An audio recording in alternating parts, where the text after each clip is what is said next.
right, ladies and gentlemen, welcome back to episode 11 of the Danger Ranger podcast. I'm your host, Zach Allred, former 175 Ranger. Super decked out in Ranger shit today. Yeah. We'll get right into it today.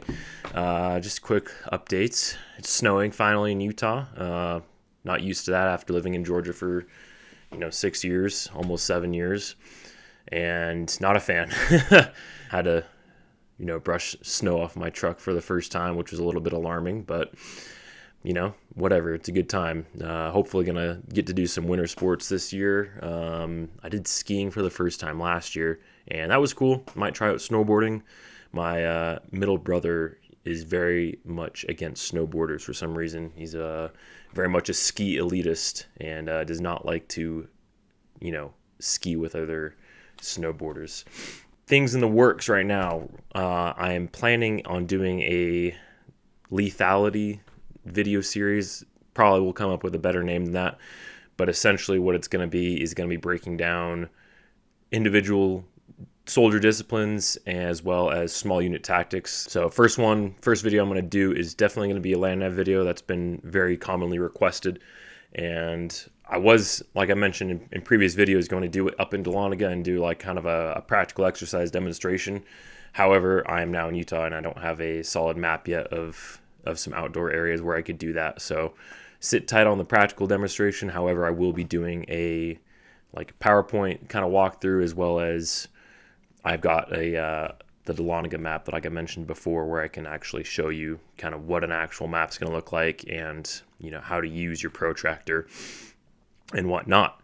So that'll be the first video in the series. Planning on doing formations and order of movement, ORP, ambush, squad recon, patrol base, shift and lift signals, react to contact, battle drill 1 alpha. Pretty baseline stuff. I haven't really looked, but I feel like there's not a whole lot of really up-to-date and well-produced instructional videos on these topics that are done on a computer versus done on a whiteboard, which nothing against whiteboard classes. That's, how I learn most of my stuff. However, I'm planning on doing it either in creating graphics on Canva and making a presentation on that, or just using a PowerPoint and then recording it with Zoom or Loom to be able to demonstrate with my mouse and whatnot, move stuff around, whatever have you. So be on the lookout for that. I'm going to probably start recording that, probably next week, realistically. I'm going to be going to Cancun for a week with the family here, so I will likely have scheduled uploads during that time for this series. I'm thinking I want to get it done and out sooner than later. So disregard what I said in the previous podcast about it taking a while. I want to try and have the majority of it done this next month in December. So if there's any topics that you want me to cover in that, I put out a little community post yesterday about it. If there's any topics you would like to see in that series, let me know. I will do my best to accommodate all requests, assuming they're not, something that I don't know about. I'm not going to feel comfortable talking about topics that I don't have as much experience in, or I can't find solid, doctrinal or otherwise solid reference material. For reference material for this, I'm going to be using this book, Special Reconnaissance and Advanced Small Unit Patrolling by Lieutenant Colonel Ed Wolkoff. I haven't read it all the way through yet, but I think it's more of a reference. It is reference material. And it enhances, other doctrines such as the Ranger Handbook, which I will be using a lot as well. This will be the primary source for hitting the key points of things, and then the other book is more situational, and it's got a lot of real world examples of ambushes and patrolling techniques. Specifically, a lot of them are from Vietnam, which is cool. Which small unit behind enemy lines, limited to no extra firepower, which is a little bit more relevant for your civilian applications. I'm trying to do it as a mix between providing good information for dudes who go to Ranger School, as well as practical knowledge for dudes who maybe aren't in the military and who want to start drilling small unit tactics with their local dudes. We don't have to get too too in depth on that, but that's kind of the intent for this series, is a source and reference material for dudes about to go to Ranger School. I'm going to try and make it as close to Ranger School classes as possible for some of the topics I'll be covering, and then also as a reference for dudes who didn't get the chance to do any kind of patrolling, either in their military career or didn't serve in the military. So super pumped about that. All right, since we're wearing the Ranger Tab sweatshirt today, I'm going to tell, maybe a couple Ranger School stories. So I recycle. I'm going to talk about, I guess, Ranger School recycling, what it's like to be a recycle. I recycled Darby and I recycled Florida twice. I did 3 Floridas. If you haven't seen my previous videos on Ranger School, you can go check them out. But so my first recycle was Darby recycle, failed patrols. I think my looks were, I know I had an ATL actions on. I want to say I had a BTL planning look. And those are the only 2 looks that I got. Failed both of them, and then I recycled. And our recycle status was about a week and a couple days, which is pretty short and pretty fortunate. We were the class immediately after Best Ranger competition. And there's a couple times of the year where you don't want to recycle Ranger School. The first being during BRC.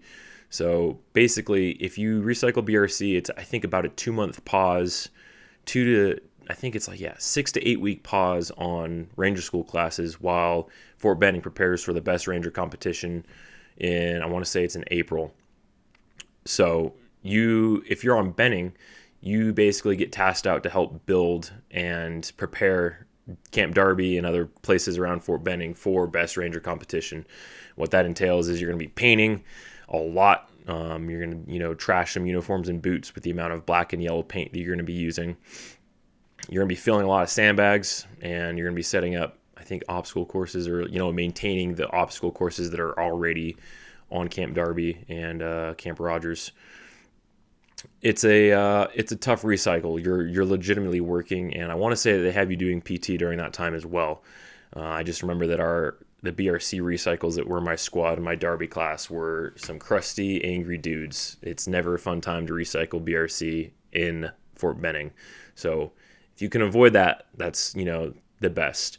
If you get recycled during BRC in, mountains or Florida, not as bad. You get access to this bar restaurant called The Overhang in mountains where you can, go and buy burgers and stuff during your downtime. It's a privilege. It can get taken away if your recycle class is acting up, doing things they shouldn't be doing, like sneaking off and going to Walmart and buying dip and chocolate bars for the other Rangers, which is a pretty common happening. Stealing MREs, that kind of thing. So, and then in Florida, you've got the Gator Lounge, which is it's a bar and similar kind of situation. There's food, candy, sodas. Like some cadre or commands, might not let you do that. It's really a case-by-case basis, especially with your recycle class. If you've got a big recycle group, it's, potentially going to impact that. If you're smaller and you guys are, on your best behavior, not sneaking off, not bringing phones into Ranger School or, porn mags, stuff like that, which I saw happen in my Florida recycle. Anyways, so for these longer recycles, as well as, access to these places, you're going to get access to books. Sometimes most of the time you'll get access to phones, and you'll have phone privileges every single night, usually after the duty day is over. There's like phone cards and stuff that you can buy. You won't get access to your actual cell phone. It's, probably the last payphones in existence are at Ranger School in Florida and Mountain Phase. I remember the Mountains phone was absolutely trash quality. I think there was only 2 phones working, and this was back in 2017, so who knows what it's like now. Same thing with Florida. I think the Florida ones were a little bit better quality, and I think there was like 4 or 5 of those that worked in this little section of phone booths kind of outside the Florida barracks. So yeah, I read a lot of books in my Florida recycle. I've got my, let me see if I can pull it up here. This Right in the Rain journal that I got in Florida, and I kind of use it as a journal. And as a Ranger School student, you make a lot of lists. You make lists of the food you're going to eat, all the stuff you're going to do when you get home, life plans kind of stuff, while you're out on patrol and sitting in security or during recycle time. So I kept a list of all the books that I read in Florida. And yeah, there's some pretty good ones. Gates of Fire. I read Gates of Fire for the first time in Ranger School, and that was pretty motivating. I liked that one a lot. Let's see what other ones that are good. Read 13 Hours. I think I'd already read that one before. Screw Tape Letters, which is a solid one. The Ranger Way by Tonto also from the 13 Hours incident. I read Endurance for the first time, as well as Relentless Strike. So aside from that, in Florida, I recycled during their summer block leave, which kind of sucked. We were there, I think it was about 5.5, 6 week recycle. And man, that was a little tough. It was hot in Florida. Luckily, the barracks are pretty dang cold. Raining a lot. They had us doing details, cleaning up objectives, picking up brass, cleaning up trash, MRA trash from patrol base sites. I don't think we filled any sandbags, but we did weed there. There's a volleyball court and like the PLF pits. It was just, both of those were just completely overgrown with weeds. It was absolutely atrocious. And then they had us doing PT during this time as well. So, imagine being a Ranger School recycle. You just been through 4 phases of Ranger School, and then they have you doing, 3 or 4 mile runs out on the sandy ass trails in Florida. Just RIs who were way in way better shape and condition than you, just taking you on these death runs when you're just like, why are we doing PT? The PT we did want to do was lift weights, and there was in Florida, there's this big warehouse building where you do, I think, some of your initial briefs. And at the time, there was like an MMA octagon in there, and then like some kind of free weights, and I think a bike and some rowing machines. And me and my buddy Wooler, we would sneak in there at night and do there wasn't like any kind of benches or anything, so we found like some kind of boxes, and we were doing bench press and curls and stuff. And there was a couple nights where we'd go on runs ourselves, which I know I was just complaining about going on runs, but this was, if it's self-imposed PT, it's always going to be better than mandatory PT in the morning. So there were some RIs who cared, and then there were some who didn't, and they were the ones that stayed back on holiday block leave. So like they already, were pretty chill. Mail, you do get mail. We had a couple RIs who didn't like to give it out. I remember being super angry at this one in particular because I was waiting on like several packages of resupply for my family that was full of contractor bags, stuff to keep my stuff waterproof in Florida. And I didn't get that until like literally like the day before we classed up, and they had been holding on to it for a while. So just be aware that the mail system is a little bit unreliable. Not necessarily any fault of the USPS, but mostly the fault of the cadre on occasion. Again, that's probably person-to-person dependent, so don't take my word as doctrine there. But RIs are generally on recycle status. They're generally pretty helpful. They'll give you classes if you request them. They'll be able to help you with certain aspects of patrolling that you might have trouble with, because they are looking for particular things, and sometimes they're not immediately evident to you. And then we'll just talk about summer versus winter Rangers for the last little bit here. So I was a summer ranger. I classed up 6/17 it was the beginning of May. It was like May 1st or 2nd. Did cert in April, went to Ranger School at the beginning of May. So I was there from May until September of 2017. And so I did, the summer experience, which wasn't too bad. Benning wasn't too bad in May, and then the beginning of June, and then was in mountains in June, and during the day really wasn't bad. It was actually, I think that was probably the most comfortable time of the year probably to go, because it didn't get too hot during the day, at least that I remember, and then at night it cooled down pretty well, so you're able to kind of chill out and when you weren't walking around, obviously. So, and then Florida, however, in the summer was brutal, let me tell you. In Florida, you build up your fighting positions in your patrol base a little bit more than the other 2 phases, because you can dig and whatnot. So they have you actually like digging 2 standard fighting positions with grenade sums. If you're on a gun position, you're digging to name tape level every single day, and building out actual fighting positions. It's halfway through the FTX, and one RI instructed us to build overhead cover with ponchos. And if you don't know what that's going to do is just basically turn it into an oven underneath, because the ponchos are not breathable. Like, they don't breathe and they don't allow air in. So we had just a bunch of dudes underneath these ponchos and just getting super warm and falling asleep. I think the whole patrol base was asleep at one point, and we didn't get dinged for it, fortunately. The RIs were able to determine that it was another RI who instructed us to do that. That same day, however, they were a little angry at us for being slow, and they started smoking us on the road before we stepped off to the objective. Smoking us on the road during the SI ups, and then they hit us with indirect fire as we were doing a boat movement this day. Just a strict boat movement. We didn't do any swamp crossings my first Florida. But on the way to the boats, they hit us with IDF, and there was like at least 2 or 3 dudes that heat catted like almost immediately.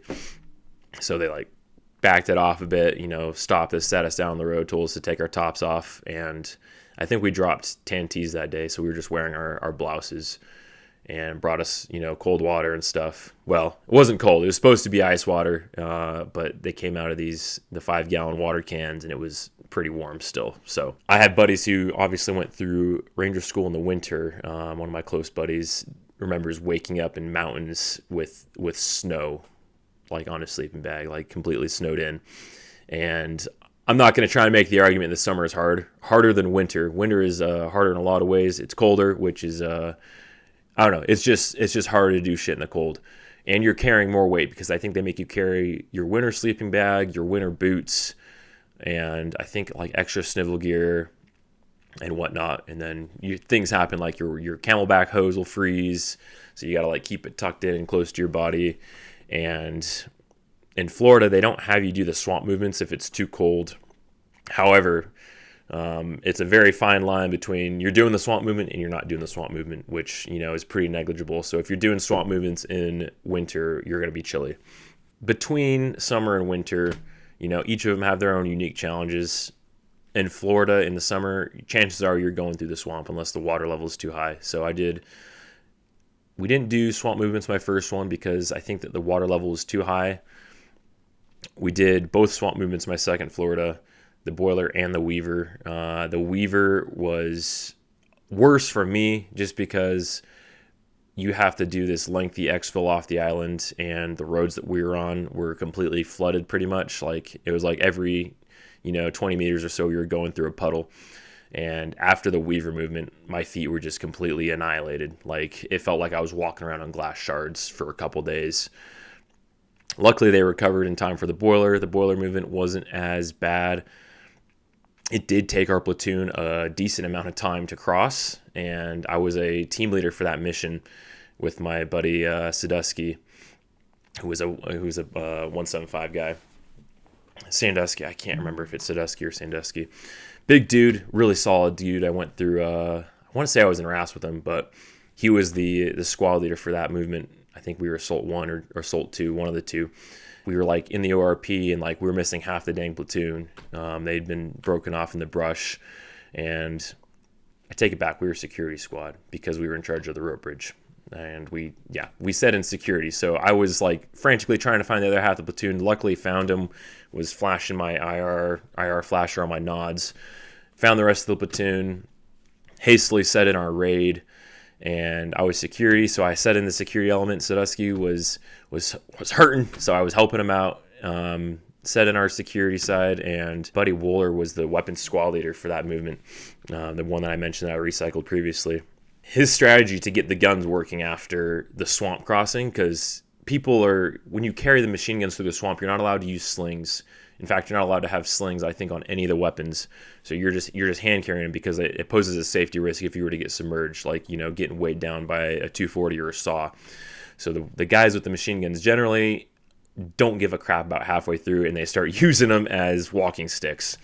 And so his genius idea to get these guns working after they'd just been through the Boiler, or the Weaver rather, was he took I think a 2-quart canteen per 240, and he just dumped the whole thing through the gun, unloaded it, dumped the whole canteen of water through, washed off all the mud, and the guns worked really well. I was really shocked. I remember sitting in security and hearing the guns rock. I'm like, my boy's getting his go. Let's go. Usually it's a pretty rare occurrence that the guns will work after. So And I think that was the mission that got him his go. So that was cool. Ended up getting my buddy Sadusky his go.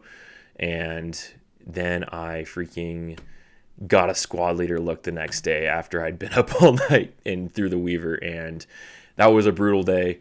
We were doing the Santa Rosa mission. I was Assault 2. Patrol base activities sucked. And I didn't pass my map check, even though for some reason we just barely stepped off. So I should have known where we were at, but I guess I was off by 100 meters or so and failed that.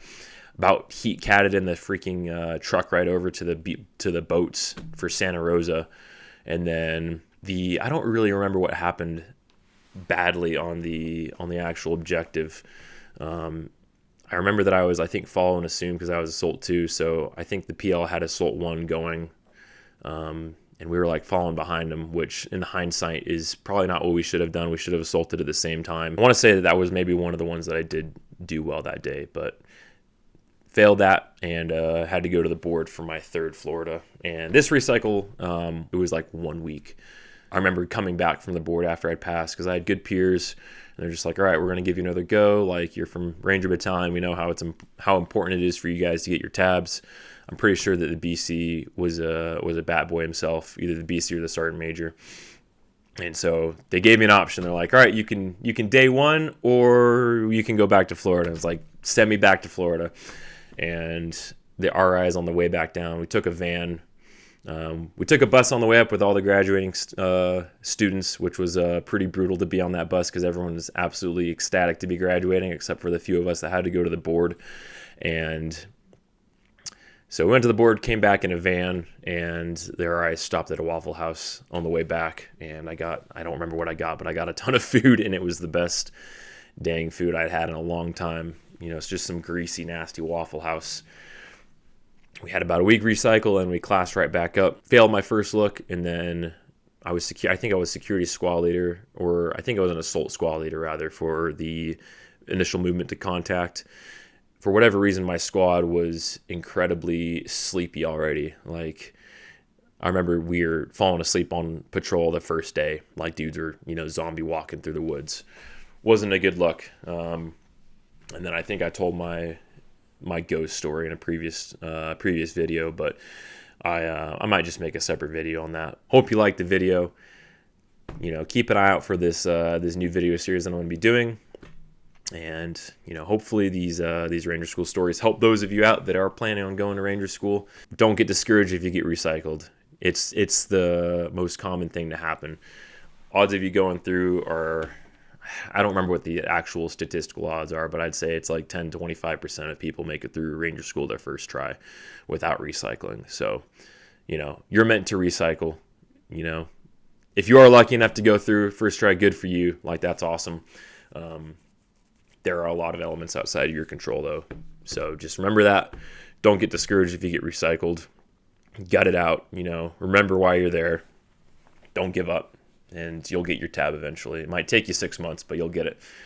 So appreciate y'all watching. Hit my Instagram down below, the Zach Red. I need to still make an announcement about Rockwell Designs over on that page, but that's going to be on pause for a little bit. I might run a pre-order for the Porter chest racks in Ranger Green. If there's enough demand for that, I will. I've got not an agreement already, but I've reached out to a manufacturer who's able to provide them, U.S. made, solid, reputable manufacturer. Catch y'all next week. Have a good one.